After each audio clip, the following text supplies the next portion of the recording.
Bienvenue sur Avant j'étais prof, le podcast des enseignants en reconversion. Je m'appelle Florence, j'ai été professeure des écoles pendant 6 ans et j'ai créé cette émission en 2020 pour me motiver à quitter un métier qui ne me convenait plus. Aujourd'hui, je travaille à mon compte et j'aide les profs qui le souhaitent à avancer sur le chemin de la reconversion professionnelle. L'épisode que vous vous apprêtez à écouter est la seconde partie du témoignage de Pierre, un professeur des écoles qui a démissionné en même temps que l'un de ses collègues pour ouvrir un food truck qu'ils ont choisi d'appeler les Maîtres du Burger. Dans la première partie de cet épisode, que je vous recommande d'écouter avant de démarrer celui-ci, Pierre nous a raconté pourquoi il avait quitté l'EN, comment il avait cofondé les Maîtres du Burger et ce que ce projet lui avait apporté. Dans cette seconde partie, il nous explique pourquoi et comment, après avoir vécu cette expérience très enrichissante, il a finalement choisi de revenir dans l'éducation nationale. Mais comment fait-on pour quitter un projet quand on est deux à l'avoir créé ? Et comment gère-t-on les émotions de nos proches quand ils n'approuvent pas toutes nos décisions ? À l'aube des épreuves du CRPE, que Pierre s'apprête donc à passer pour la seconde fois, il ne regrette ni sa démission, ni cette aventure, et c'est ce qu'il va nous raconter dans cet épisode.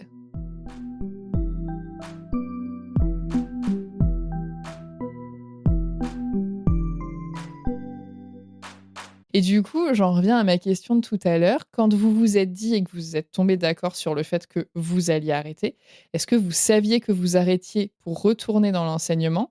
Ou est-ce que juste vous pensiez arrêter et puis ensuite vous allez voir, enfin, vous vous êtes dit, je sais pas, on verra plus tard ce qu'on va faire et peut-être que vous pensiez pas pareil tous les deux aussi?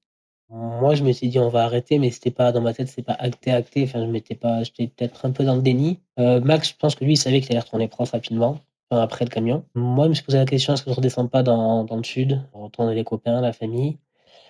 Donc je savais pas trop, vraiment. J'avais envoyé un mail, j'ai oublié tout le vocabulaire à l'Éducation nationale, Au au rectorat? rectorat pour éventuellement être contractuel.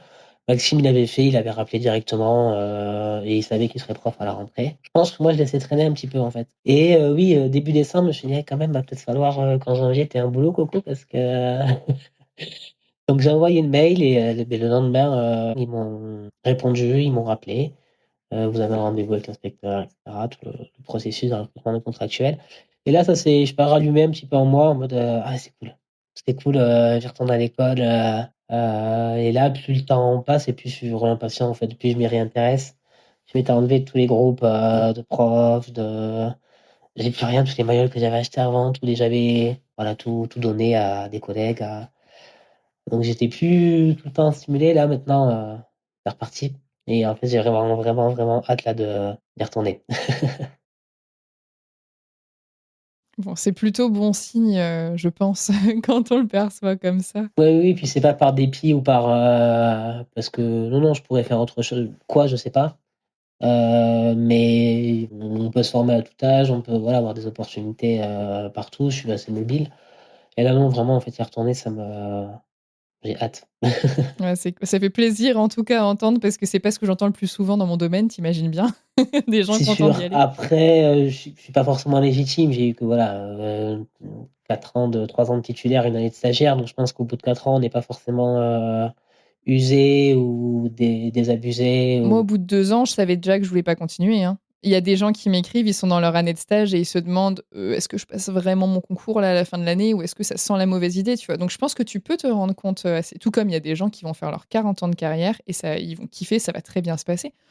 Donc je pense qu'effectivement, si tu m'avais dit: «Oui, j'ai enseigné 3 semaines et j'ai adoré ça», bon, je te dirais peut-être, peut-être que ton expérience n'est pas à généraliser, mais ou à l'inverse, tu vois, tu peux détester un truc, parce que tu l'as pas assez essayé ou que tu as pas eu, voilà, plusieurs, cas de figure, on va dire, mais là, bon, quand même, quoi. Tu as eu une expérience, enfin, en plus sur différents types de postes et tout, tu sais à quoi t'attendre, tu pars pas, clairement.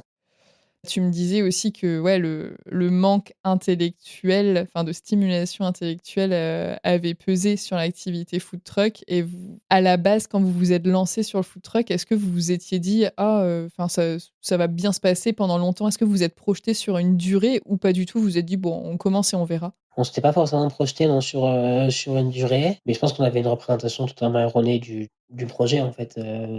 On s'est dit: «Ça va être cool, on va, voilà, travailler, mais c'est travailler, mais pour faire plaisir aux gens et on va toujours être avec des gens» et non, en fait, tu la majorité, 90 du temps, Maxime était dans la cuisine à faire les préparations. Moi, j'étais dans le camion à faire cuire les frites, pendant 5-6 heures par jour, pour les blanchir, à laver le camion, à aller, chercher chez les différents fournisseurs les aliments. Maxime faisait beaucoup de compta aussi, donc faire, tout le temps prendre le truc acheté, prendre la photo, mettre sur le logiciel de facturation, communiquer, préparer les postes, répondre au téléphone tout le temps. Enfin, il y a des gens qui, voilà, qui appelaient tôt le matin, il y a des gens qui appelaient le week-end. Faire des mails pour des devis où tu as pas de réponse, répondre aux messages, enfin voilà, ça, rien, ça prenait beaucoup de temps et c'était pas très stimulant. Et moi, je me dis que en t'écoutant, je me dis que ça se trouve, tu vas revenir dans l'enseignement. En fait, tu auras une telle charge mentale et un tel, manque de certains aspects, du coup, dans le food truck, que peut-être qu'en revenant avec un nouvel œil et une nouvelle perspective dans l'enseignement, tu vas réussir à faire en sorte que la charge mentale soit peut-être pas si conséquente. J'imagine, hein, j'en sais rien, mais que notre cerveau, tu vois, il s'habitue, il se conditionne, il apprend de ses expériences. Enfin voilà, même inconsciemment, il y a peut-être des choses que tu vivras différemment, alors qu'en tant que telles, elles auront pas changé. Mais peut-être que toi, ta perception va être différente aussi. Mais j'ai vraiment l'impression que là, d'avoir fait ces 4 ans d'enseignement et d'avoir comme une grande pause au milieu, ça va totalement changer c'est pas totalement changer la vision du métier, mais je pense la pratique du métier et ça veut pas dire en faire beaucoup moins mais je pense que ça a vraiment rationalisé la chose et je pense que je vais vraiment économiser, ouais, c'est ça, comme je disais, la charge mentale et du stress. Au final, au début, c'est ça, tu es stressé, dès qu'il y a un parent qui voit un mot dans le carnet, tu sais que tu vas le recevoir, tu es en stress. Là, je sais que je vais vraiment le prendre totalement différemment, ça va être beaucoup plus simple, je pense. Bah, j'espère pour toi. C'est tout ce que je te Je sais souhaite. pas, hein, mais ouais, je pense qu'il y aura moins de pression. Tu me disais hors micro tout à l'heure que, tu étais en train de te préparer, donc toi, à terme, tu aimerais repasser le concours. On va en parler aussi parce que ça me fascine. Mais, comme du coup, vous avez été obligé de démissionner, si vous voulez revenir dans l'enseignement, bon, il y a pas 36 000 solutions. L'une d'entre elles, c'est de redevenir contractuel et du coup, tu me disais que pour, Max et toi, c'était pas tout à fait la même expérience et que toi, de ton côté, donc là, tu avais, fait tout ce qu'il fallait pour pouvoir, redevenir contractuel à partir de là, du mois de janvier, directement et que tu avais, du coup, une formation à suivre et du coup, je veux bien que tu en reparles au micro parce que moi, j'étais très étonnée et ça prouve une fois de plus que éducation nationale, mais pas trop, trop nationale quand même.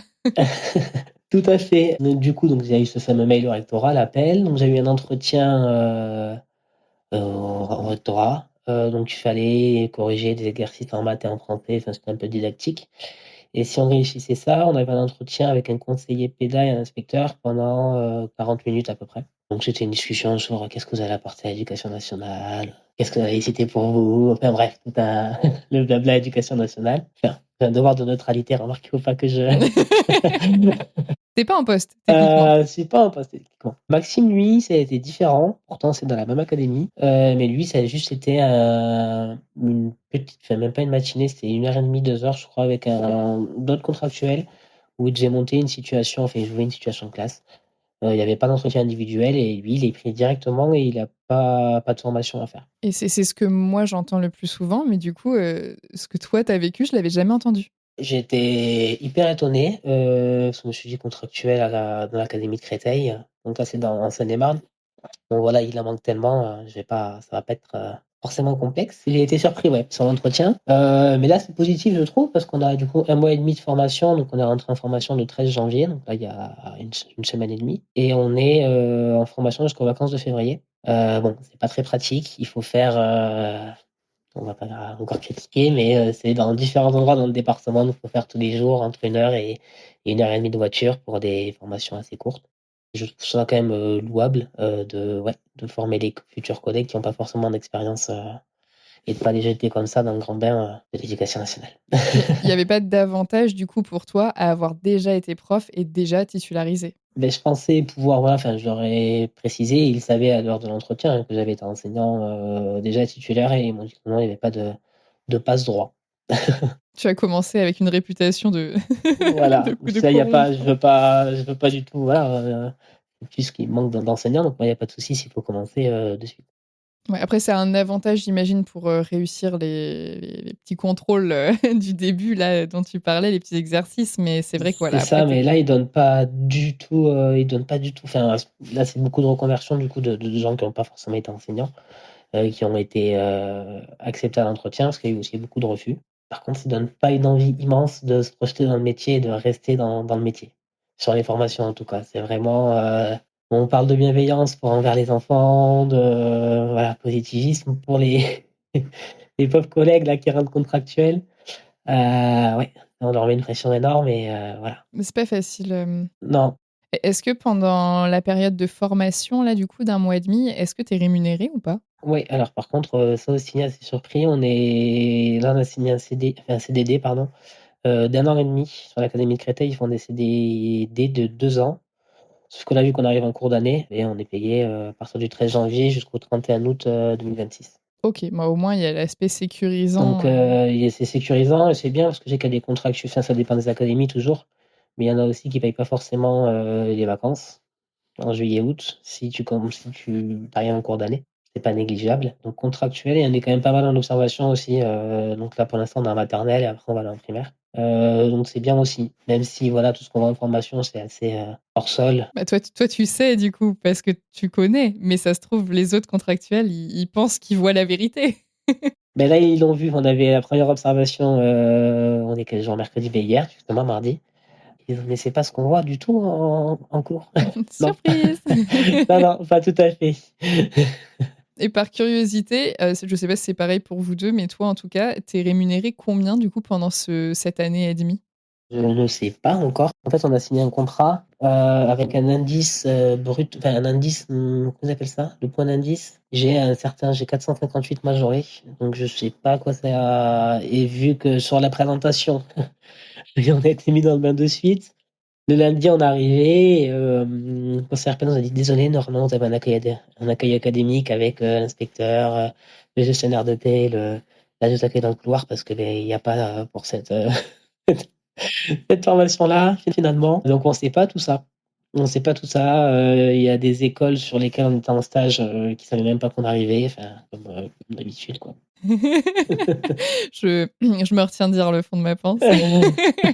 Bon, j'espère que vous aurez une belle surprise en tout cas. Ben j'espère aussi, et donc le concours après, ouais, à repréparer pour avril. Donc ça pareil, ben l'inspecteur quand on est parti, c'est pas tellement de sa faute, hein, lui aussi il trouve que c'est une aberration. Il nous dit: «Voilà, si vous revenez», enfin, quand on est parti, il nous a dit: «On vous souhaite pas que ça ne marche pas et si voilà, pour X raisons vous voulez revenir, c'est sûr que c'est embêtant, mais oui, il faut ou vous redevenir contractuel et repasser le concours». Il a dit: «Nous non plus, ça nous enchante pas, vous nous coûtez de l'argent du coup, du temps, des places de formation», donc oui, c'est sûr que c'est pas très logique. Et du coup, tu décides de le passer dans quelle académie? Alors du coup, avec ma compagne actuelle, on est entre la Seine-et-Marne, enfin la frontière de la Seine-et-Marne et de l'Oise, donc je sais pas encore si je vais passer à Créteil ou à Amiens. C'est pareil, là, c'est un calcul de Si je dis pas de bêtises et si ça n'a pas changé, il y a quelques années à Créteil, il y avait un concours exceptionnel. ouais, là, cette année, il y est toujours. Il me semble que tu peux le passer en plus de ton con ou peut-être que du coup, si tu passes C'est celui-là, après. En fait, c'est soit tu passes, Créteil en tu as le concours pour tout le monde, même académie, c'est le même jour. Tu le passes dans l'académie que tu veux et après ce concours, il y a un concours supplémentaire, ils appellent ça, ouais, à Créteil, où là, tu peux le passer si tu as pas, le concours que tu as et en fait, même tu peux le passer dans tous les cas parce que tu auras pas encore tes résultats du concours, que Ah tu as oui, passé en que tu as avril. passé OK. Ah oui, donc en fait, tu peux passer le 1er, enfin, dans la première académie dont tu parlais en avril et ensuite si que ça passe ou pas, de toute façon, tenter Créteil, comme ça, tu as tenté les 2. C'est ça. Mais Amiens, tu peux aussi bien te retrouver, à 2 heures de la maison qu'à côté et Créteil, c'est pareil. Si tu es en Seine-et-Marne, tu peux être à 10 minutes de chez toi comme être, en Seine-Saint-Denis ou à Créteil, qui est à 2 heures. Donc c'est toujours les calculs à faire, C'est pas facile et d'un côté, enfin, je suis assez admirative du fait que tu te relances là-dedans parce que, bah, tu pourrais ne pas avoir l'énergie et te dire: «Bah, je reste contractuel» parce que peut-être qu'il y a aussi des avantages, à être contractuel qu'on n'a pas à être à nouveau titulaire. Là, tu vas repartir, du coup, tu dois déjà repasser le concours, donc travailler pour le passer, fatalement, les écrits, les euros. Tu vas recommencer stagiaire avec la paye du stagiaire. Bon, ça a un peu augmenté maintenant, mais Ça, je sais pas si on peut récupérer ou pas une partie de l'ancienneté. Je sais pas du tout. Parce qu'il y a des collègues qui disent oui, des collègues qui disent non, des syndicats qui disent oui, des syndicats qui disent non, je sais pas du tout. eh ben, écoute, quand tu sauras, je serais curieuse d'avoir ta réponse pour la transmettre, aux gens qui me suivent, parce que ça peut être intéressant. C'est vrai qu'on parle toujours tellement, négativement du fait de devoir repasser le concours, recommencer à zéro et tout, mais d'un côté, tu entends parfois tout et son contraire et ça peut être parfois assez pessimiste alors que, de bonnes surprises peuvent arriver. Donc ne Clairement. sait-on jamais. Si ça t'arrive, je serais assez contente de savoir. Enfin, je Ouais, je ouais, te ouais, mais souhaite déjà. je te dirai. Oui, il faut l'avoir, il faut l'avoir.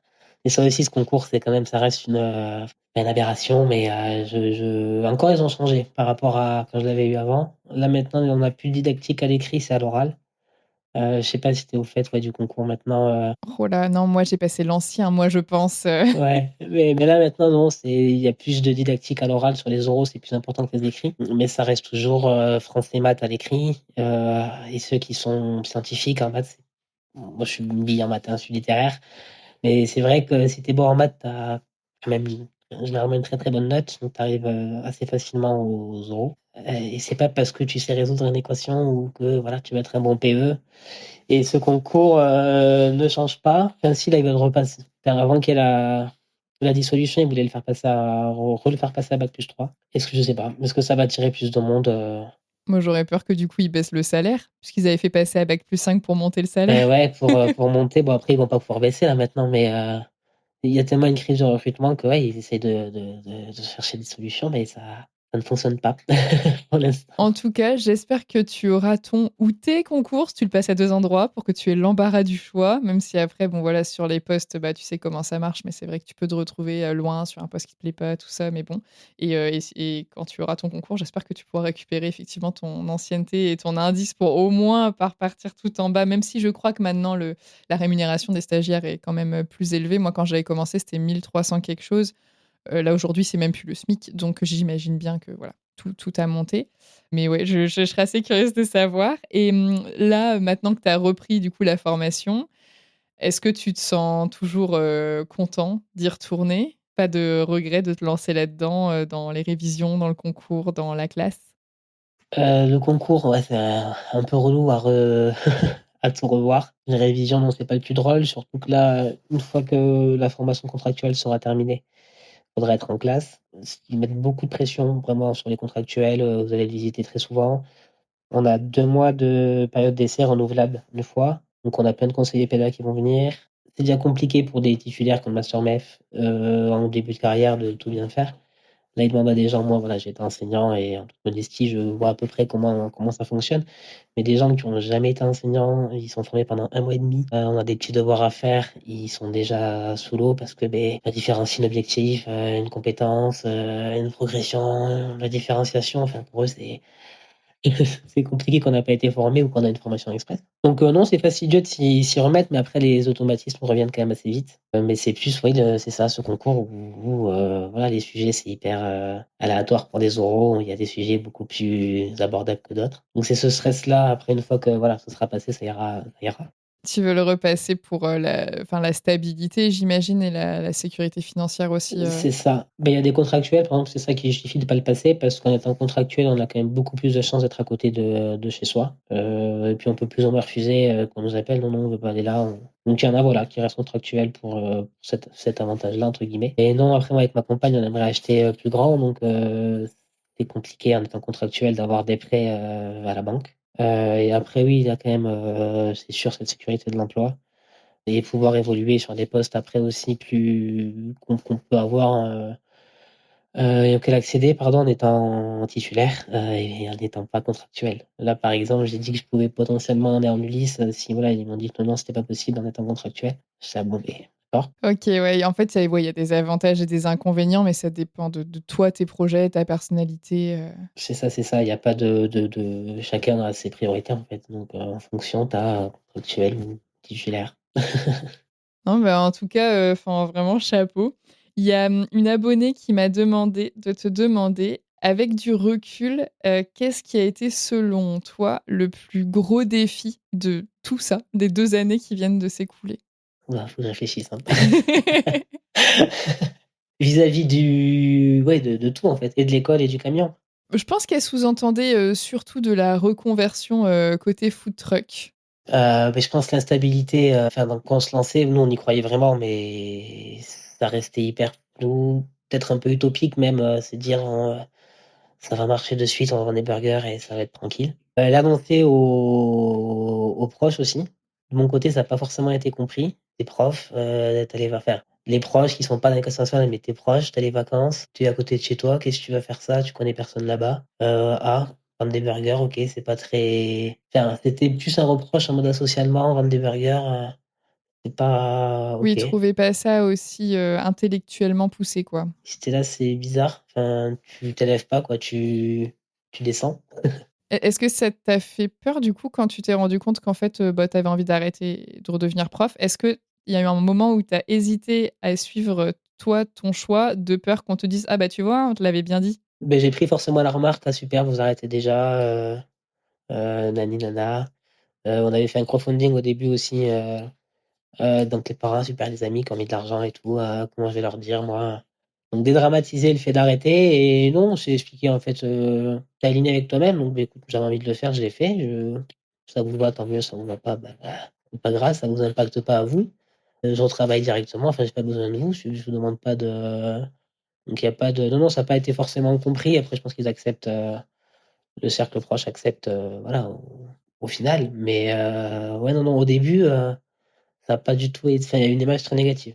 Ah, il y avait ce défi-là et du coup, forcément que ça met une petite bête, dans la tête. «Attends, mais est-ce que tu es vraiment sûr que, ouais, tout lâcher pour faire ça, est-ce que c'est une bonne idée?» Et après non, en fait, on y croyait tellement, on était tellement avancés dans le projet, c'était tellement on s'est peut-être pas posé assez de questions, c'est peut-être le problème aussi. On m'avait bien dit avant, fais un test avec Max de: «Est-ce que vraiment on est assez pour bosser ensemble? Est-ce que vraiment tu as les bonnes représentations du de ce métier-là?» entre guillemets. Bénéfice-risque, voilà, ce que tu vas perdre, ce que tu vas gagner, oui, oui, c'est sûr que la balance était pas très, très positive, hein, quitter un poste, de dans des écoles, voilà, où il y a un salaire qui tombe tous les mois, où on est content d'aller au travail. C'était pas voilà, c'était pas une démission ras-le-bol, parce que j'en avais marre de l'éducation nationale, pas du tout. Quitter une équipe, c'était pas facile non plus, hein, quitter une équipe où voilà, on se voyait tout le temps en dehors de l'école, c'est une équipe assez jeune, on était vraiment tous potes, on se voyait en vacances, même si c'est pas, voilà, forcément la vraie vie, je sais que moi j'ai eu la chance de tomber sur cette équipe-là. Je sais très bien que, voilà, il y a beaucoup de témoignages ou de collègues, voilà, qui il y a des équipes catastrophiques. C'est vrai que tu sais ce que tu as perdu, mais tu sais pas ce que tu vas trouver, quoi.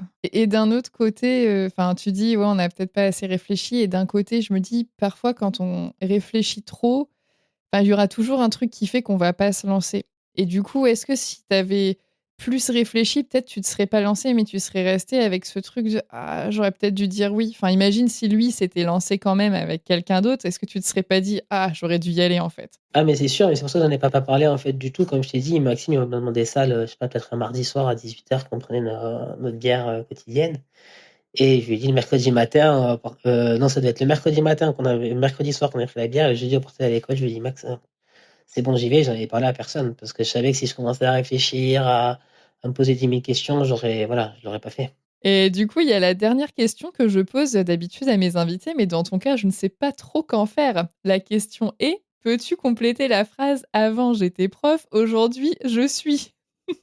Avant j'étais prof, aujourd'hui je suis, je vais pas dire prof, mais, de retour. Je suis de retour, c'est pas mal. Petit côté Team Rocket, dans les Pokémon. Ouais, de retour, Mais ouais, en tout cas, ouais, je serais curieuse de savoir, bah, du coup, si tu as ton concours, où est-ce que tu l'auras? Est-ce que, bah, au niveau de la grille de salaire, comment ça va se passer? Qu'est-ce que tu auras comme affectation? Et tout ça, quoi. Hésite pas à me tenir au courant, je pense que je suis curieuse et je serai pas la seule. je te dirai tout ça, mais là je suis en maternelle pour l'instant, et j'ai jamais eu de maternelle. C'est spécial la maternelle, hein. Ouais, même en observation, même en stage, en amont et tout, c'est la première fois là et oui, oui, comme, petite section là, j'avais en observation pour, retour, éducation nationale, c'était sport. C'est vraiment moi, je trouve que c'est un monde à part la maternelle. Ah, c'est à part mais ça pareil, j'en parlais avec les enseignants, je trouve qu'il faudrait un concours en fait différent pour le primaire et pour la maternelle. C'est tellement pas le même métier. Et puis il y a des enseignants qui veulent absolument être en maternelle, qui vont être en primaire pendant un moment Et à l'inverse, des collègues qui veulent absolument être avec des plus grands. Ah ben, m'en parle pas. Moi, j'ai la hantise des petits-enfants. Je demandais que des postes avec les grands. N'importe quoi, n'importe où, à 2 heures de chez moi s'il le faut. Tout, mais pas de la maternelle. Et on m'avait donné un poste fractionné. J'avais 4 classes les 4 jours de la semaine, tous en maternelle dans des villes différentes. Je me dis, c'est une blague ou quoi? J'ai dit que je voulais pas Super. de petits-enfants. Ah non, moi, c'est pas du tout mon truc. Mais il y a des gens qui adorent et qui, oui, effectivement, qui demandent ça et qui ne jurent que par ça et qui s'y épanouissent. Et moi, pas. Clairement. Là, c'est une petite école et il y a 3 classes et il y a 2 enseignantes sur les 3, mais il y en a une qui est contractuelle et les 2 autres, elles ont, 25 ans de métier. Elles m'ont dit: «On a fait que de la maternelle et on veut que de la maternelle». Bah, comme quoi, il en faut pour tous les goûts, hein. C'est ça. Est-ce qu'il y a des questions que je ne t'ai pas posées, que tu aurais aimé que je te pose ou des terrains sur lesquels je ne t'ai pas amené? Je ne pense pas. Bien, ça Je veut pense dire que j'ai qu'on a bien fait fait le mon tour. travail. C'est ça. Moi, j'ai l'impression de t'avoir tout demandé en tout cas et je sais que c'était un peu long donc bah, merci beaucoup pour ton temps, mais c'est vrai qu'il y avait pas mal de choses à voir en l'occurrence et puis, bah, merci d'avoir répondu avec, transparence à toutes mes questions et puis, bah, n'hésite pas à me tenir au courant de la suite. OK.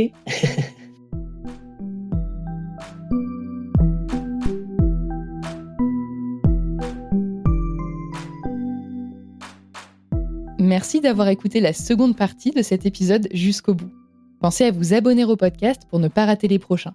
Pour m'aider à faire connaître l'émission, vous pouvez la noter et la commenter sur votre application d'écoute. Je vous invite également à la partager avec vos proches, vos collègues et sur vos réseaux sociaux. Retrouvez l'actualité du podcast sur Instagram et Facebook, @avantjétaiprof.